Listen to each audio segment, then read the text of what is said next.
Hi everyone. In this video we're going to be installing the y-axis scale on the digital readout. This one's pretty straightforward. It's not as long as the X, so not nearly as much cranking to do, but you've got a lot more bracketry to deal with, and in this case you're probably going to have to do some modifications or just scrap the brackets and make your own.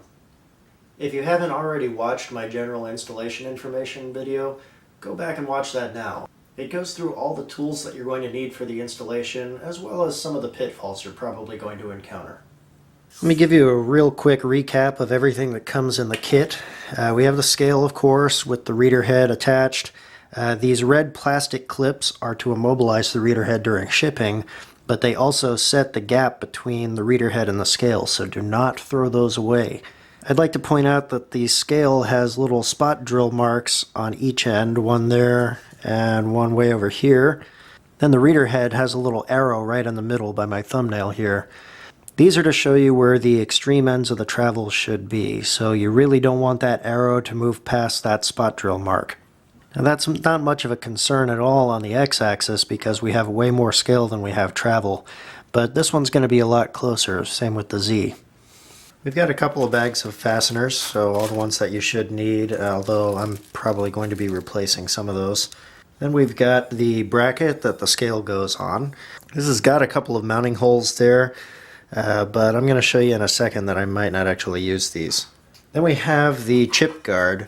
I'm definitely not going to be using this. It's just a little bit too bulky, and I haven't used it on any of the other scales.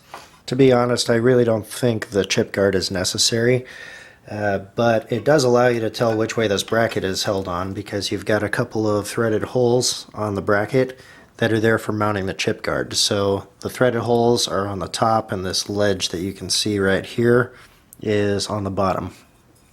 Every Bridgeport I've ever seen has always had these drilled and tapped holes with counterbores on the side of the knee. And I was really planning on using those. That's what my old digital readout scale was mounted to. But looking at it now, I don't know that I'm going to be able to because the scale's actually pretty much exactly that long, and that's where the mounting holes for the scale are in the bracket. So I'm probably actually going to have to go ahead and use these mounting holes. That's a little bit unfortunate because you've got paint, of course, which in my case is kind of cracking and peeling. And it's just a raw casting, so that makes it a little more difficult to sweep in the scale this way. But that's what I'm going to have to do. So let's get started. Now, one thing I'm definitely going to use are these drilled and tapped holes. These are 1/4-20 tapped holes. The old digital readout was mounted using these two, but I have a feeling because of the shape of the scale and the reader head and where the end of the travel is that I'm going to want to use these two center ones. So I'm going to make up a special bracket just for that. I'm going to use a variation of the trick that I used on the x-axis video using the Mighty Mag indicator bases, and I'm going to put them, somewhere right around here, maybe something like that for the bracket to sit on. I'm going to get it close enough to transfer those holes by just measuring down from the top of the dovetail here.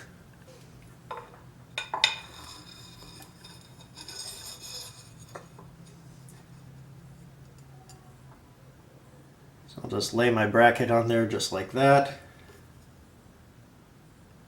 and then I'll go ahead and measure with a scale and just tap it around until I get the same measurement. So I've got about 5/16 of an inch there.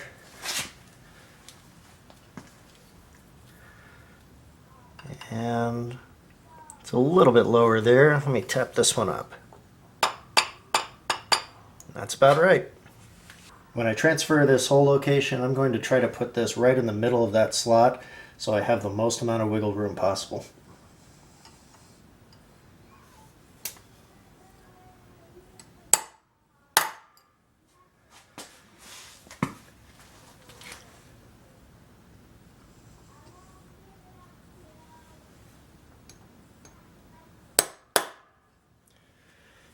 This slot here is horizontal and this slot is vertical.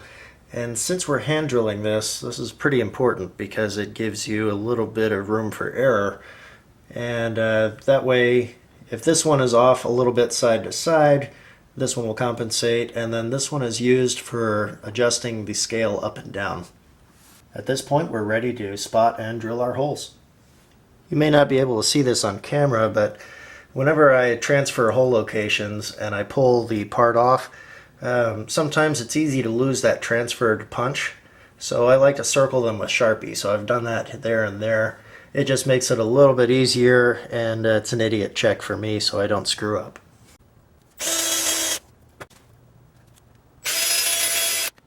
Just like before, I've spot drilled just deep enough to leave a chamfer for the tapped hole just so I don't raise a burr when I tap it. I'm going to be using 1032 screws on these, so this is a number 21 drill.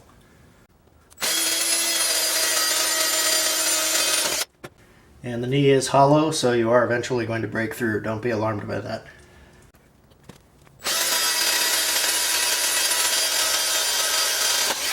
I'm using a spiral point tap, so I'm going to tap these under power on the low speed setting on my hand drill.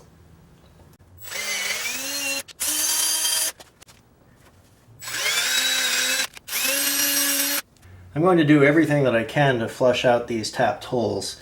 Those tiny little cast iron chips are beautiful when you're machining, but they tend to sit in the threads and can cause the screws to bind up and potentially strip out. So I'm going to use solvent and compressed air and a pipe cleaner to make sure those are as clean as possible before I try to put a screw in there.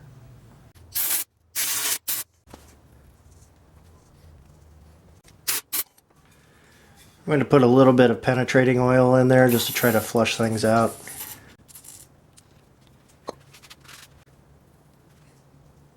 And one more blast of compressed air. I'm ready to put the bracket on now. Since this is a casting, and you'll see this again in the Z-axis video, I've made some standoffs to go right here because this casting might be a little bit wavy, and it's certainly got some embedded chips right here, which are going to affect the fit of this bracket and therefore the scale. The standoffs are going to minimize how much of an effect that's going to have.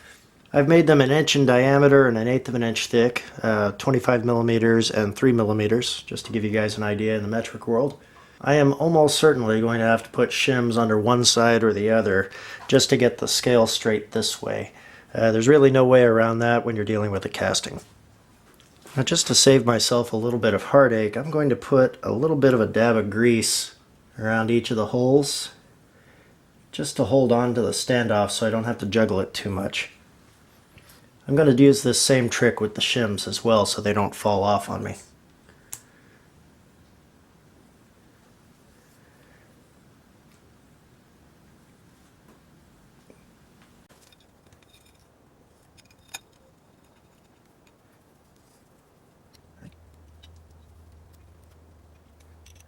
The very first thing I'm going to do is indicate along this face right here to make sure that the bracket is straight this way. There's really no point in indicating it in up and down yet because I'm probably going to have to pull off these screws to put shims underneath it. Just as a reminder, if you are going to use that chip guard, make sure that this little ridge is down on the bottom because your mounting screws for the chip guard are on the top of this bracket. I realized after my first pass and adjustment that I had a really bad camera angle and you guys probably couldn't see anything. So let me give you a quick recap. I've got my indicator base on the underside of the table. That's going to allow me to zero it with the x-axis. I'm doing all of my indicating between the two mounting points since that's what I'm going to have to change. If I have a difference between the 2 points, I know exactly how much to put and where. In this case, I've got to add an 8/1000th shim to this side, so let me go ahead and do that. I've already actually added some shims to this end, so I'll show you what I did with those. While I'm loosening this, I'll point out that I am actually tightening these 2 screws as tight as they're going to be. I'm doing that because I don't want the reading to change when I tighten up those screws. I'm using the same trick with the grease that I did with the standoff, so I'm just putting a dab on there so they all stick together, and then I won't have to do nearly as much juggling with the pieces.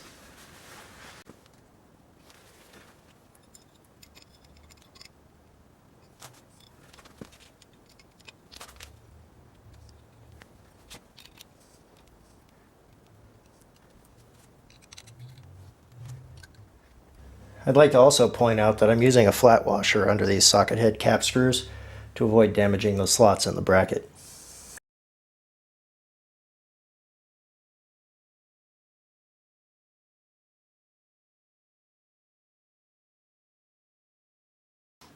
Now for some reason I seem to be 20 thousandths low on the other end, so that means I need to take one of my shims out. Yay. So I've got it where it's zeroed at this screw hole and that screw hole, but I've got an issue where there's a hump right in the middle of it, maybe about 8 thousandths, 7.5, 8 thousandths, and that could be a couple of things. Either the extrusion itself is not flat, which is pretty likely, or the casting is uneven where I have the screw holes and it's causing it to flex there in the middle. I had this same issue when I put on my Z-axis scale, the knee scale.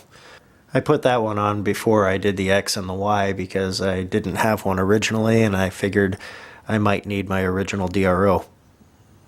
I'm going to call it acceptable since it's zeroed at the two mounting points.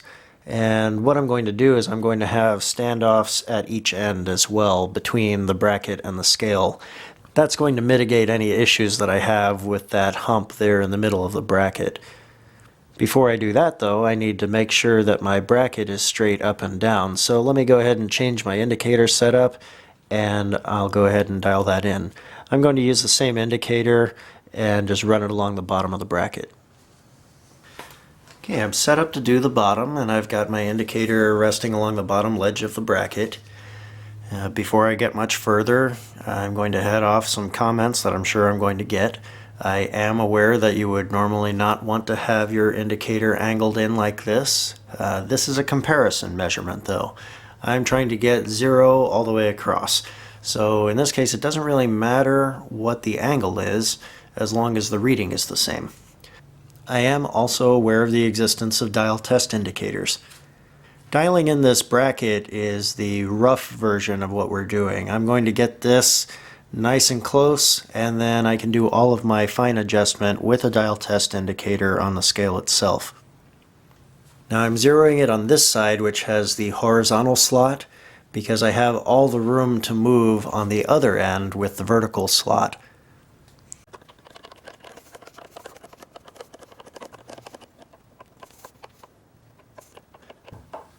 Okay, I don't know if you can see that on the camera or not, but I'm just shy of 29 thousandths out on the other side. And I'm touching 29 thousandths more on that side, which means that the bracket is too low. This is another reason why I'm not using a dial test indicator on this piece, because usually those only have a 30 thousandths of an inch travel, and that's pretty much the deviation that I have right now, so I would end up burying the needle on the indicator and I would run out of travel.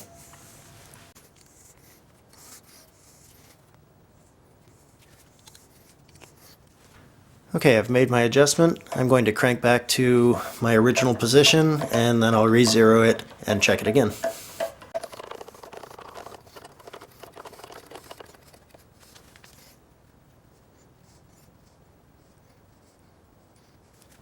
Okay, let's crank back across and see what we get.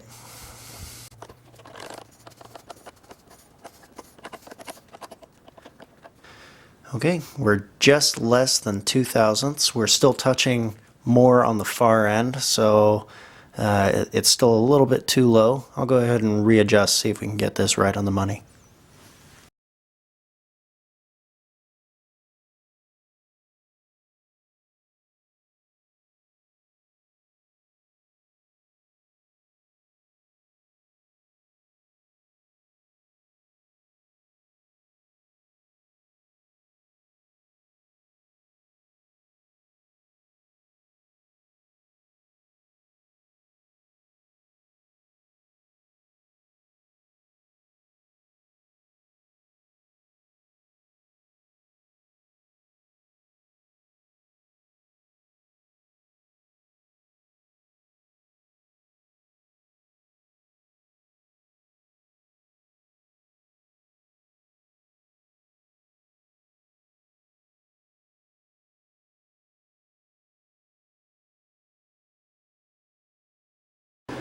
Alright, I think this will probably be The last pass that we need didn't seem to move much on the way back.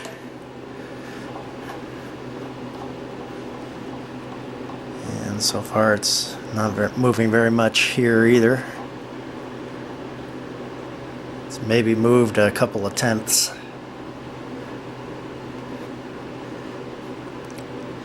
Yeah, I'd say that's perfect. Some of you might be asking why I'm spending so much time on this bracket when it's the scale that matters. Well, this is the foundation for that scale, so the more time you spend here, the less time you're going to have to spend on the bracket. It's just going to be a lot closer to begin with. Now that said, I am going to be using standoffs between this bracket and the scale, so I will have to do a good bit of dialing in, but this really should get me close. Now the big difference with the scale is that I'm going to use the same indicator setup at first and get it roughly into position, and then I'm going to switch to a dial test indicator and really refine it. Let's go ahead and put the scale on. These are my standoffs. I made them exactly the same as the ones that I put under the bracket. So they're 1 inch in diameter, or 25 millimeters, and about 1/8 of an inch thick, or 3 millimeters. I'm also going to do the same trick with the dab of grease on them. No reason to change that.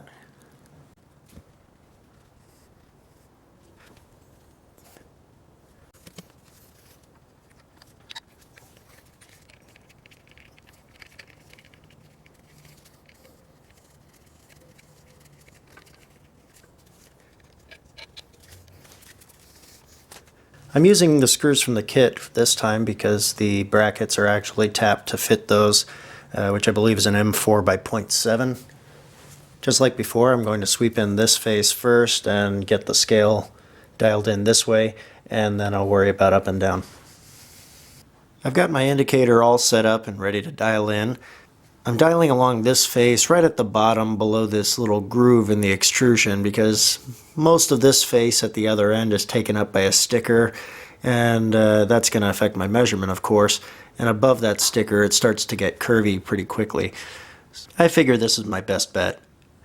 I have the screws tightened up as much as they're going to be, so let me go ahead and dial across and see what we get.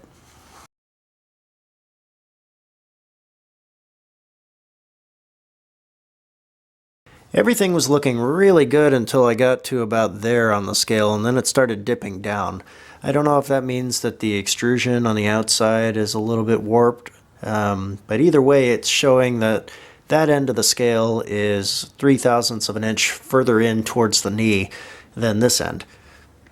At this point I'm going to go ahead and install one of the 4/1000ths thick shims from the kit. Let's say you need a shim that's much thinner than what is available in the kit. You've still got some options. You could always go out and buy yourself a shim kit like this. This is a pack that I got from MSC Direct.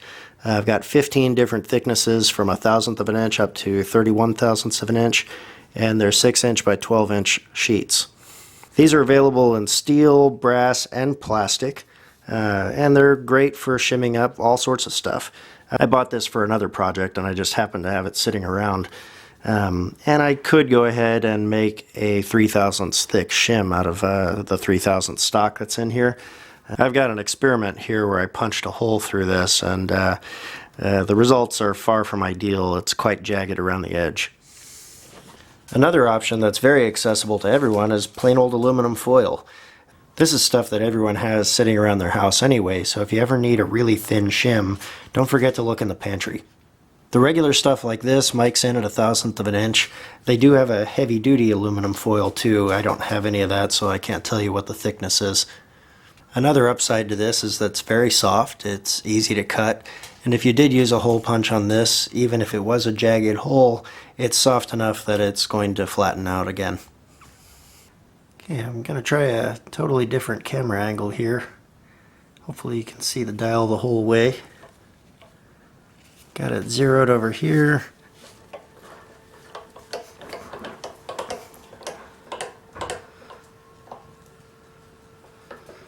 So I've gone up by 1/1000th, a little over 1/1000th now. Maybe 3/10ths over that.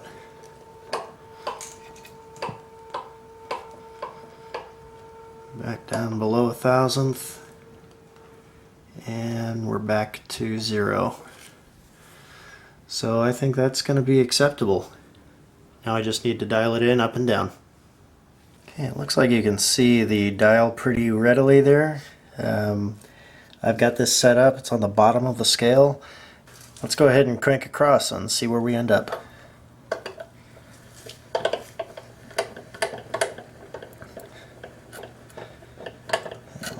So far it's not really moving. Okay, we got a little movement there. We're still well within a half a thou. About a half a thou out now, approaching 1 thou.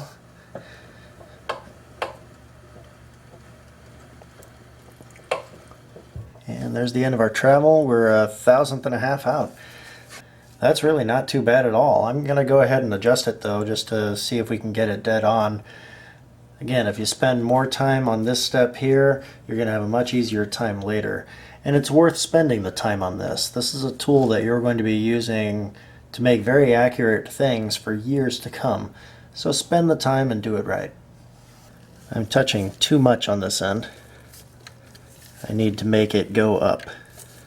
I'm doing the same thing that I did with the bracket, and I'm leaving one end of the scale tight while I adjust the other end. And it probably is going to move on me when I tighten this down, so I'll just sort of compensate for that. Moved the opposite direction I thought it would. So let me see if I can get that coming back down.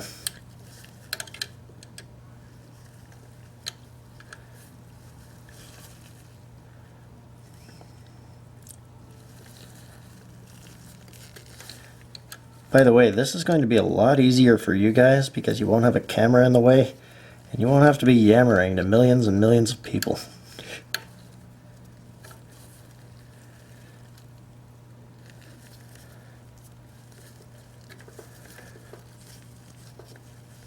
Okay, let's crank back to the original side, re-zero, and see how we did.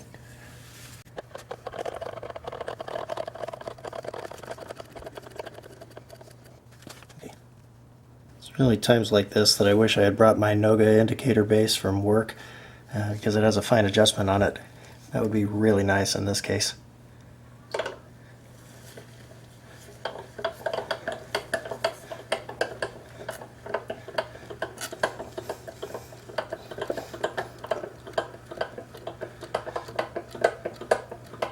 So far we're still within a half a thousandth, maybe about 4/10ths out. That seems to be holding pretty steady. It's heading back towards the 10 on the dial.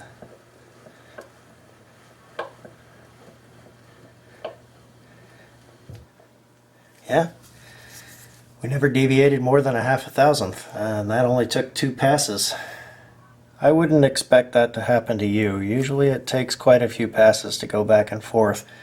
I'm just apparently a really lucky. So next we're going to have to figure out what we're going to do for the brackets to hold the reader head. It's a new day in the shop, and let's figure out what we're going to do with these brackets. I'm planning on using these 2 tapped holes that are already on the saddle of the machine. The brackets that came with the kit really just don't work in this particular spot, and that's something you're almost certainly going to run into. That means we need to figure out what we need as far as a bracket, and all we really need is something that will come down here and move over in an L shape. Now it cannot be a solid bracket. You're going to need to make adjustments, so it's going to need to be 2 pieces. What I'm thinking is a plate that has 2 slots with the same spacing as those holes, and it'll come down here with 2 tapped holes in the bottom. I'm going to have a second plate to make the L, and let me show you what I'm thinking there. By the way, this piece up here, I was thinking I would need a little cutout to clear the screw on the table, but if I do this right, I've got 1 3/8 inches between these holes and the bottom of that screw. I should be able to make my bracket to where it's nowhere near that screw. Now to get these measurements, I'm going to just put a square right up here underneath the reader head and then measure down from the hole And so I've got about 4.5 inches from the center of the hole down there. I'm going to want to add about an inch or so above that. That way I can cut my slots and get a fair amount of adjustment up and down. I've also got to get my hole spacing between the two holes. These are tapped 1/4 20, so in order to get it, I'm just going to put a couple of 1/4 20 taps into the holes and measure between the shanks, and then I'll just subtract the diameter of one of the shanks. It's a good idea to run a tap into those holes anyway, especially if they haven't been used. They can collect all sorts of stuff over the years. Let's see if I can get this measurement with the camera in the way. So between the two taps is 3.6035, and then I subtract the diameter of the shank, which happens to be 254 thousandths. So that works out to 3.35 inches between the holes, center to center. To get the distance from the screws down to the reader head, I'm just going to put a square up against the bottom of the reader head and against the knee, and I'll measure down to it. Now I'm going to want to add about an inch to the top of the bracket so I have space for the radius of the screws as well as a little bit of adjustment up and down. So I'm putting the 1 inch mark at the center line of the screw, and I'm coming in right around the 4.5 inch mark. Now that's going to give us way more adjustment than we're probably going to need, but we definitely want some so that we can adjust for the spacing on the reader head, and we definitely want to clear the screw on the table. Now for the L part of the bracket, that's going to actually stick on the bottom of the bracket that's vertical. This bracket is going to have to do several things. First of all, we're going to need adjustment in and out so that we can get the mounting holes for the reader head in the correct space. We don't want to put any strain on the reader head and therefore on the scale. We're also going to need some adjustment side to side, and we're going to do that with the mounting holes for the reader head itself. We're going to make slots going this way, and the reason for that is we need to make sure that we don't exceed the limits of the travel of the scale. Again, I pointed out there's a little spot drill here on each end of the scale, and there's a little arrow on the reader head that should not pass that spot drill mark. If it does, you can run the reader head into the end of the scale and you can damage it. So let's get some rough measurements on this. Again, I'm going to use my square. The reader head mounting bolts are about 1 1/8 inches from the knee. This is the piece of scrap that I'll be making the vertical bracket out of, and from the knee we're about 3 7/8 of an inch. Now of course we don't want to go in that far. I think if we made our bracket 3.5 inches long, that would give us plenty of space to move in and out, to line up at the reader head and not run into the knee. Here's what I came up with for my brackets. I've got this one right here with these 2 long slots to match up to these mounting holes. And they've got 2 tapped holes on the bottom, which allow me to put this bracket on. Now this bracket's got 2 long sideways slots to match up with the reader head mounting holes, and that's going to allow me to position the reader head this way to make sure that I don't run into the end of the scale travel. I've put my red shipping clips back on. This is going to allow me to set the height for each of these brackets. Now with the clips in, I can't actually get all the way over to the edge of the scale travel, so I'm going to set this height and leave this guy loose right here, and I'll slide it over as far as I can go. Then I'll move the saddle all the way forward to the limit of its travel, and then I'll position the reader head with the clips out of the way.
What I did to get all these set didn't take very long, maybe 5 minutes tops.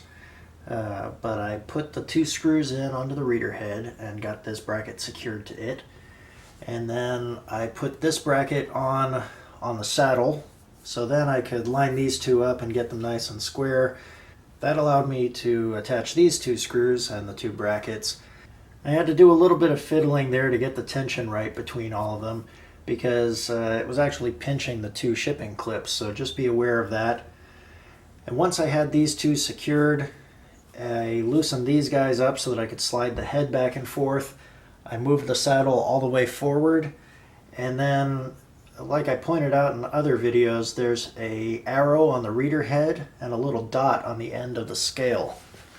That arrow on the reader head should not pass that dot. That is the travel limit. It can go a little bit past that just as a safety factor, but when you're installing this, you want to line up those 2 marks. Now, because the bracket's in the way, I couldn't actually see those marks straight on, so I had to take a ruler and I measured from the end of the scale to the dot and then the end of the reader head to the arrow.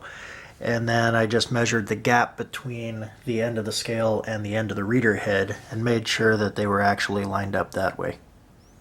Now I'm going to crank the saddle all the way back and make sure that I don't exceed the travel limit, but I shouldn't. I've got actually a longer scale than I need here.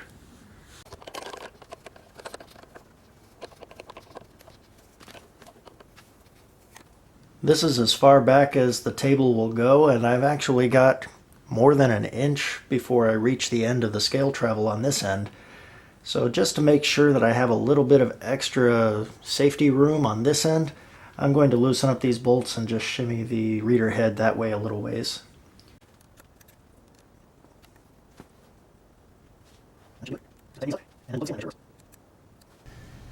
Everything's looking really good, and I'm just going to make a quick run all the way through the travel of the scale just to make sure that I don't have any skips in the readout. What I'm looking for is any kind of jump in the number or a hang-up where the number stops even though you're still traveling. This can cause you to lose your 0 on the readout. I shouldn't have any issues on this since it's a brand new digital readout, but it is something that you occasionally find on an older readout that's taken some damage.